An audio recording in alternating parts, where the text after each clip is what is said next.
ഒരേ കമ്പനിയുടെ രണ്ട് എ സികൾ 1.5 ടൺ, ഒന്ന് 3 സ്റ്റാറും ഒന്ന് 5 സ്റ്റാറും. ഈ 5 സ്റ്റാറും 3 സ്റ്റാറും ലാബിലും ചുമ്മാതെ അങ്ങ് ഒട്ടിക്കുന്നതാണ് എന്ന് വിചാരിക്കുന്നവരോട് ഒരു തിരുത്തുണ്ട്. അത് അങ്ങനെയല്ല. ഇത് ഗവൺമെന്റ് അംഗീകരിക്കുന്നതാണ് ഇവിടുത്തെ ഈ സ്റ്റാർ റേറ്റിംഗ് ഒക്കെ.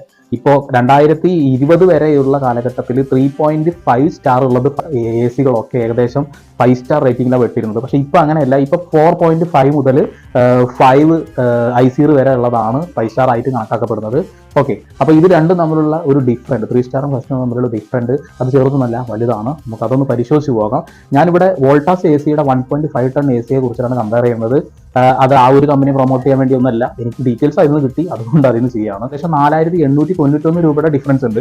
ഈ ഒരു ഡിഫറൻസ് ചില ബ്രാൻഡുകളിലേക്ക് വരുമ്പോൾ അത് 10,000 ഒക്കെ ആവാനുള്ള സാധ്യതയുണ്ട്. അപ്പൊ നമ്മൾ ഈ ഒരു 10,000 രൂപയുടെ ഡിഫറൻസ് ഇത് നമുക്ക് വർത്താണോ, ഈ 5 സ്റ്റാർ വാങ്ങണം നല്ലതാണോ 3 സ്റ്റാർ വാങ്ങണം നല്ലതാണോ എന്ന് നമുക്ക് പരിശോധിക്കാവുന്നതാണ്.